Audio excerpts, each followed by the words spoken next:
تلاقيه راح محفج على صدرك، انت حاول تفكسع، استخبى بقى في اي حته، اقول لهم ان انا قريبه بس ما قدرش يمتحني لانه اي حاجه يعني. فلو دخلت بقى ربنا يعينك بقى يعني يبقى ادعي لي وانت جوه برضه يعني، عشان دي لحظه اختبار صعبه يعني او ابتلاء يعني. يبقى افتكر بقى حكايه البيلر سلادج دي بتحصل في الادويه اللي بتنزل عن طريق البايل اللي هو السيفترايزون، وزي ما قلت لك احتمال كمان السيفوبيرازون. الاورال لجنتين، كل لجنه ب 15 درجه برضه 30. تلاقي ساعات كل واحد قاعد لوحده، ساعات قاعدين مع بعض، ساعات واحد بيسال والتاني بيضحك عليك يعني كده.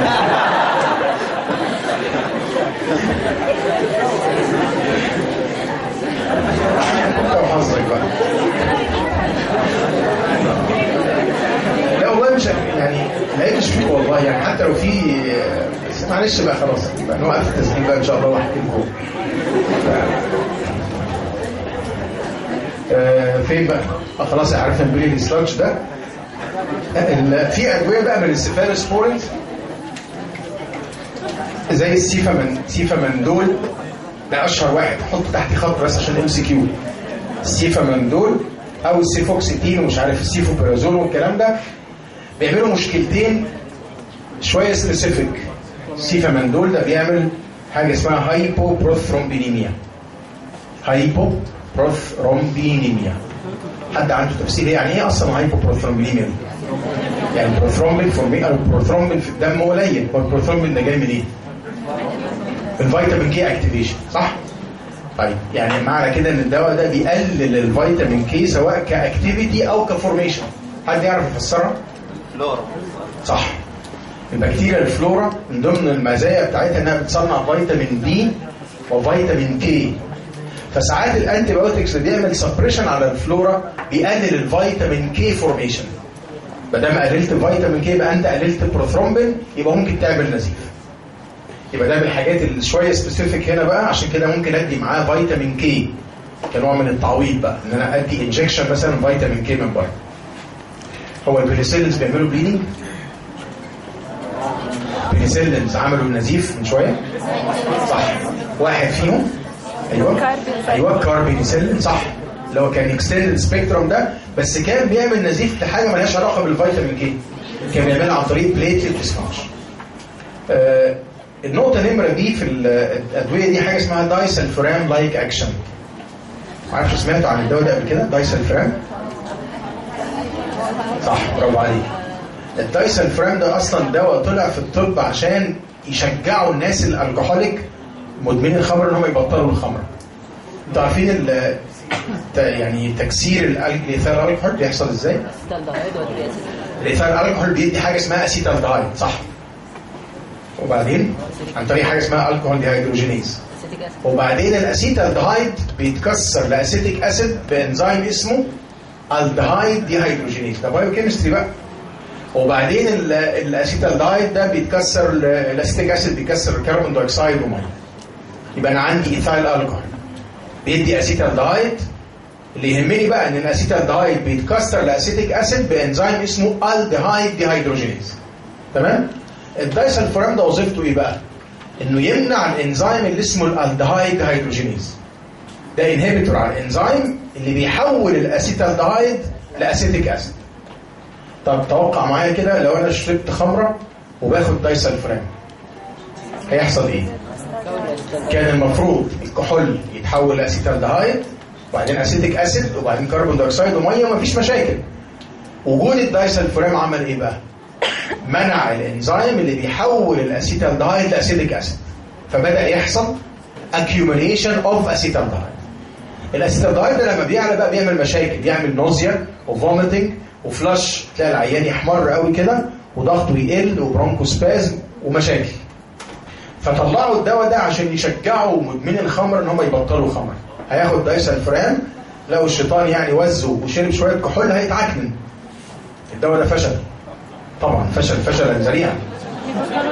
الكحول لوحده كان زي الفل، ولما خدت مع الدايسلفورام الدنيا باظت. يبقى العيب في مين؟ دايسلفورام طبعا، بلاش منه بقى خلاص. في ادويه بقى في الطب لها دايسلفورام لايك اكشن، يعني لو اخدتها كانك منعت تكسير الاسيتالدهايد، فيعمل حاجه اسمها الكحول انتولرانس. بس في انهي عيان؟ بس اللي بياخد الكحول. يعني كلنا ان شاء الله ما اعتقدش يعني ان احنا حتى غالي يعني وبتاع مش متوفر يعني، محدش فينا هيتاثر لو خد الادويه دي خالص، مفيش اي افكت. اللي هيتاثر اللي بياخد الانتي بايوتيك وبياخد معاه كحول، ده اللي يحصل معاه اكيومينيشن اوف اسيتالدهايد وما يسمى بالالكحول انتولرانس او الدايسلفورام لايك اكشن.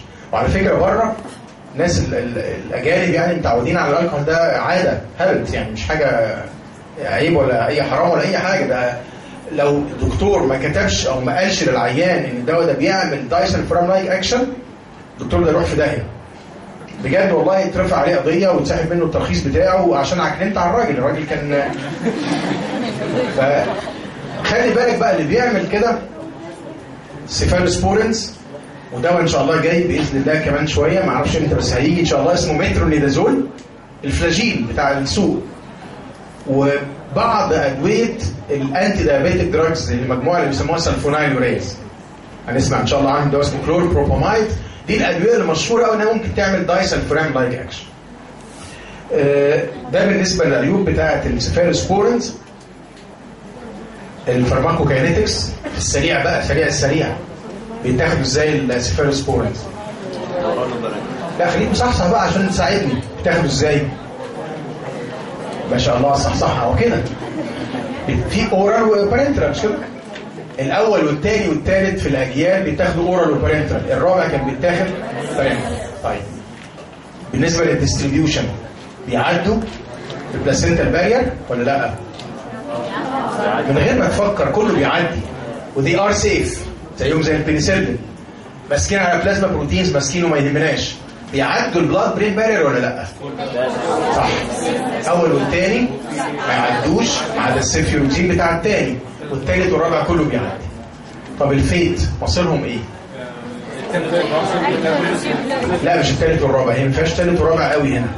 الجنرال رول بتاعت زي البنسلين ينزلوا في اليورين باكتيف تيوبولار سكريشن، يبقى يعالجوا اليو تي اي. وخلي بالك من الجرعه، وهنا هتخلي بالك قوي اكتر من البنسلين. برافو عليك، لان هم نفسهم نيفروتوكسيك مش كده؟ طيب الاكسبشن ايه بقى؟ كان في دواء اسمه سيفو تكزيم، حتى من اسمه كده تكزيم يعني تقسيم، يعني قسمها نص ليفر ونص اي كلام، نص ليفر ما تبصليش كده انا خفت على فكره نص ليفر ونص كدني صح؟ وكان في بقى بتوع البايل، ايوه حفظوا بقى عشان ام سي كيو، سيفترايزون وسيفو بيرازون. بيرازون هتيجي ان شاء الله بالتقريب كده في الام سي كيو. ده بالنسبه للفيت بتاعهم او الكاينيتكس يعني. خلاص كده خلصت مجموعه السيفالوسبورينز. المربع ده اللي في النص ده مجموعه جديده من البيتا لاكتام اسمها المونوباكتامز. كل ما تعرفوا عن المونوباكتامز برافو، دي ار بيتا لاكتام انتي بايوتكس، يعني فيهم بيتا لاكتام رينج صح؟ والبيتا لاكتام رينج دي مهمه عشان يشتغلوا. طيب وايه تاني؟ دي ار بكتيريسايدل، الميكانيزم انا عارفه، بس عشان لو افترضت ان جالك في الامتحان explain the mechanism of action of ولقيت مونوباكتم، وبعدين ترجع في البيت تلاقي مش مكتوب الميكانيزم اوف اكشن، بس انت جامد مش كده جبته، حتى مش مكتوب انت جبته برضه بيشتغل زيي.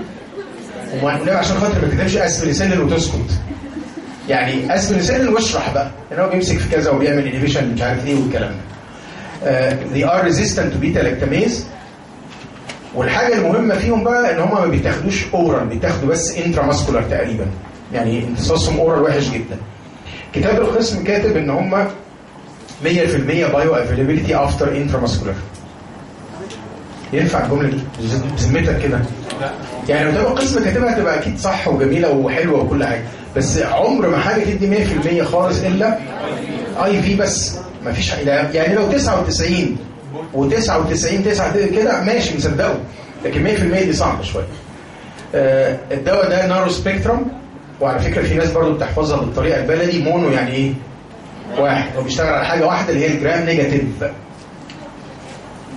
لا بيشتغل على بوزيتيف ولا بيشتغل على انيروبس عشان ام سي كيو. هو البنسلين كان ايه؟ كان بيشتغل على ايه؟ هو بيشتغل ايوه كده، على حسب. في نارو بتاع بوزيتيف ونيجاتيف كوكاي ومفيش باسيلاي، صح؟ وفي برود امبيسيلين واموكسيسيلين اشتغل على بوزيتيف ونيجاتيف وباسيلاي ما عدا كليبسيلا بروتياس سودوموناس، والاكسندد بيشتغل على كل حاجه. سيفالوسبورينز لسه ما لحقناش، بيشتغل على كل حاجه مش كده؟ ما عدا الميرسا وكلوستريديوم وانتيرو كوكاي. بس لو عايز جرام بوزيتيف هديك فيرست او سكند، عايز تعالج جرام نيجاتيف هديك ثيرد او. طيب دول بيشتغلوا بس على الجرام نيجاتيف، ما لهمش علاقه لا بالبوزيتيف ولا بالاميلوز. برضه من الحاجات الحقيقه اللي انا هي مكتوبه في الكتب بس انا مش عارف تفسيرها قوي، ان مفيش كروس الرجي مع البنسلين. هي المفروض يكون فيه الحقيقه. ليه بقى؟ يوم بيتا لاكتام.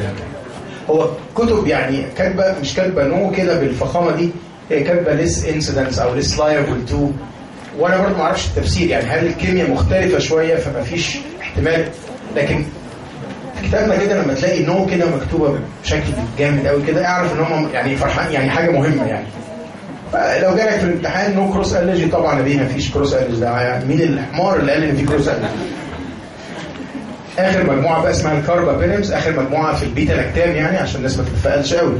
البيتا لاكتام فيهم او الكاربابينمز فيهم دوايين شبه بعض لحد كبير، دواء اسمه الايميبينم ودواء اسمه الميروبينم. حد يعرف الميكانيزم بتاعهم؟ زي البنسلين. طيب السبيكترم بتاعهم الايميبينم والميروبينم دول من اكبر السبيكترم في الانتي بايوتكس. اشتغلوا على بوزيتيف ونيجاتيف سواء ايروبيك او انيروبيك. دي من الحاجات المميزه قوي للادويه دي ان هم فيري برود سبيكترم. انا اللي عايز اركز معاك فيه بقى الايميبينم ده، المصير بتاعه ان هو يحصل له اكسكريشن ان يورين باي اكتيف ترانسبورت. كويس؟ يعني لو خدت بالك كده معايا زي البنسلين معظمهم وزي السيفالوسبورين معظمهم بينزل من البلد للنفرون باي اكتيف ترانسبورت. مشكلته ايه بقى؟ لما يدخل جوه الرينال تيوبولار سيلز دي وهو داخل كده جوه الخلايا بتاعت النفرون بيتحول بانزيم اسمه داي بيبتايديز او داي هيدروبيبتايديز الى مركب inactive ونفروتوكسيك. فهمت قصدي ايه بقى؟ يعني الدواء ده لوحده كده خطر جدا. ليه؟ لان هو نازل في الكدني هيتحول عن طريق انزيم موجود في الرينال تيوبولار سيلز. هو ليه اسمين يعني الاثنين صح، داي بيبتايديز او داي هيدروبيبتايديز. هيحول الايميبينم ده الى مركب ملوش قيمه، يعني ما يقدرش يعالج انفكشن، والاسوأ من كده انه بيعمل نفروتوكسيسيتي. فالدواء ده ما اقدرش اعالج يو تي اي، ودي مش قضيتي قوي، ده المشكله في الدواء ده انه ممكن يعمل نفروتوكسيك افكت. فعملوا ايه بقى الناس اللي بتفكر؟ انت لما بتفكر الدواء ده حلو قوي فيري باورفول وبكتيريسايدال وبيعالج انفكشنز كتيره، بس يا خساره بيبوظ الكدني.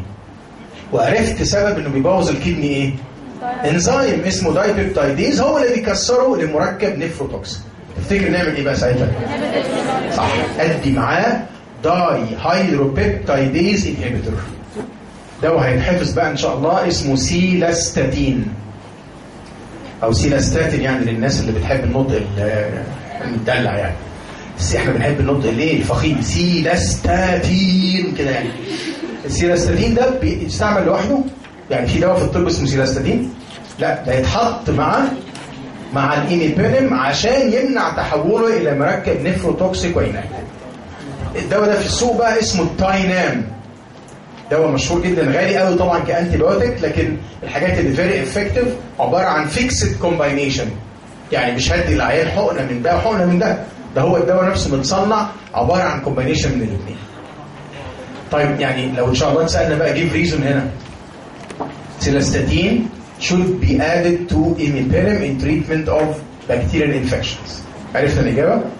أقول الدواء لوحده كان بيحصل له إيه، والشغل بتاع السيلاستاتين هو ينهبت الإنزيم اللي بيكسر الدواء إلى inactive metabolite. هو مين من الأدوية اللي عدت علينا نفروتوكسيك؟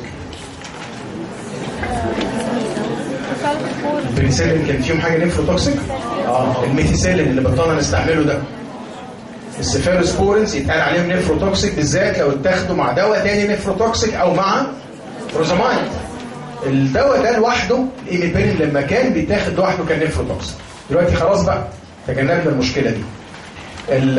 ده بالنسبه للسيلاستاتين بقى والكلام ده.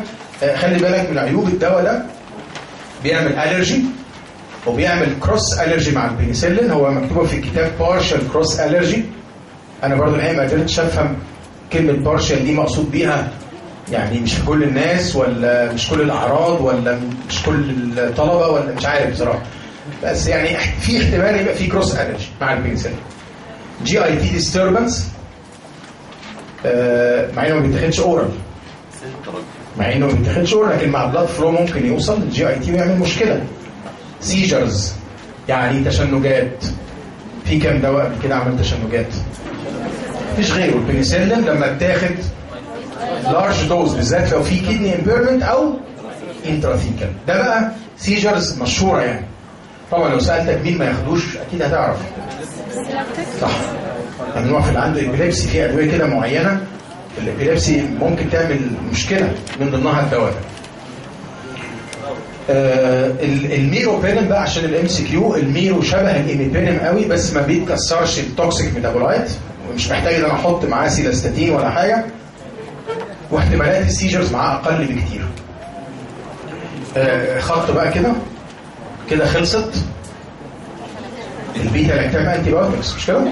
الفانكومايسين خلي بالك بقى عشان ان شاء الله ما تغلطش، هو مش مطلوب في النظري، هو مش من الحاجات اللي متقاله في النظري، بس خلي بالك هو سيل وول انهبيتور ولكنه مش بيتا لاكتام انتي بايوتيك.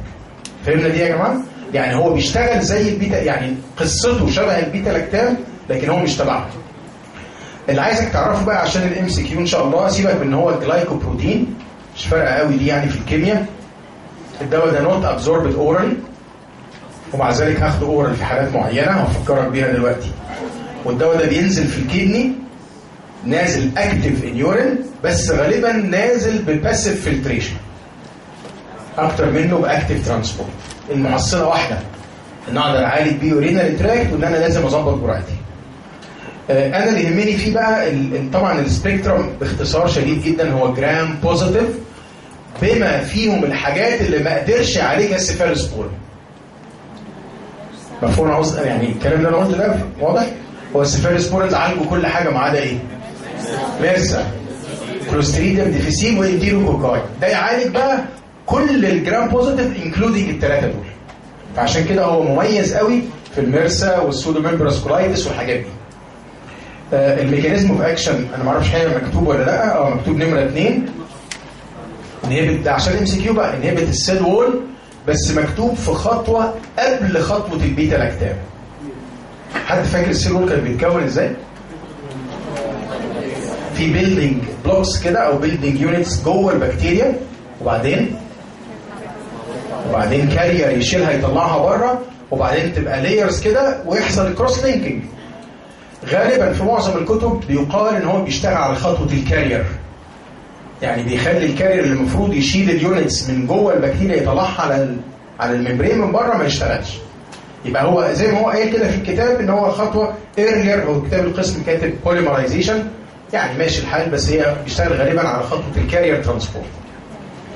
استعمالاته مش محتاجه بقى كلام، بيعالج السودوميمبراس كولايتس، يعالج المرسا، يتاخد بروفيلاكتيك لو انا خايف على الصمام او خايف ان يحصل اندوكاردايتس. زي مين كده؟ زي البنسلين، مش كده؟ البنسلين كان بيتاخد بروكين بنسلين قبل العمليه. ده غالبا لو انا عندي الرجي للبنسلين ممكن اخد فانكومايسين. هو انا لو عندي الرجي للبنسلين واخدت فانكومايسين يجي لي الرجي برضه؟ ليه؟ صح، عشان هو مش بيتا لاكتام. يعني قصه بعيده خالص في الكيمياء، مختلفين تماما يعني. بص بقى على العيوب بتاعته. اوتو توكسيك، يعني ايه الكلمه دي؟ صح، يعني في الشفوي لما يقول اوتو توكسيك يعملوا زي محمد واخد بالك؟ طب يعني ايه؟ يعني ايه اوتو توكسيك؟ سمعتوها في الفروزامايد في اللوب دايوريتكس، مش كده؟ يعني دامج اوف 8th cranial nerve صح؟ يعمل لك ايه بقى في العيان؟ هو العيان يعني مش هيجي يقول لك انا بيجي لي اوتوتوكسيسيتي بعد الدواء اللي انت اديتهولي ده، هيجي يشتكي بايه؟ يشتكي بديفنس لو المشكله كلها كانت في الاوديتوري ديفيجن، او يشتكي صح فيرتايجو او فيرتيجو بقى او اي حاجه انت تنطقها لو جه في الفيستيبولار ديفيجن. يا ترى ريفرسبل ولا ايه ريفرسبل؟ يعني لو النيرف ده اتضرب يرجع يتصلح؟ غالبا irreversible. فخلي بالك دي حاجه مش سهله. اوتوتوكسيك ده مشكله يعني. نيفروتوكسيك بقوا كام دواء كده نيفروتوكسيك؟ ميثيسيلين صح؟ سيفالوسبورينز عموما او نيفروتوكسيك. الايميبينيم لو اتاخد لوحده وده ما عادش موجود، والفانكومايسين. الحاجه المميزه بقى في الاسئله الام سي كيو، الدواء ده لازم يتاخد فيري سلولي انترافينوس انفيوجن، مش حقنه. ده بيبقى محلول كده ونحط عليه الفانكومايسين وينزل كده باي دريب. لو اتاخد بسرعه بيقال انه بيعمل ريليز اوف هيستامين جامد قوي، والهيستامين ده فيري باورفول فازو دايليتور. فتلاقي العيان يحمر كده او يزنهر زي ما بنقول عليه بقى، جلده يحمر قوي كده، يقول عليه ريد مان سيندروم. وتلاقي ممكن من كتر الفازو دايليتيشن ضغطه يقل، ويقال ممكن يدخل في شوك. فخلي بالك بقى من العيوب المشهوره دي، معتمده على الريت اوف انفيوجن. يبقى ده بالنسبه للفانكومايسين. التايكوبلانين دواء شبه الفانكومايسين قوي، بس في ميزه ان هو ليس توكسيك بالذات يعني على الاوتوتوكسيسيتي، وان هو او النيفروتوكسيسيتي، وليس بوتنت يعني اضعف شويه بس اكثر سيفتي طبعا. بس يعني ايه عشان ام سي كيو لو ظهر الدواء ده كل حاجه فيه شبه الفانكومايسين، بس الفكره فيه ان هو اقل شويه في الاعراض الجانبيه وفي البوتنسي. يبقى كده خلصت مجموعه السيل وول انهبيتورز. احنا قاعدين مع بعض لسه شويه مش كده؟ ولا ايه؟ ناخد بريك؟ نصلي؟ طبعا مش هيصلي النهارده يعني صح؟ طيب بس نتفق على ميعاد نستقبل فيه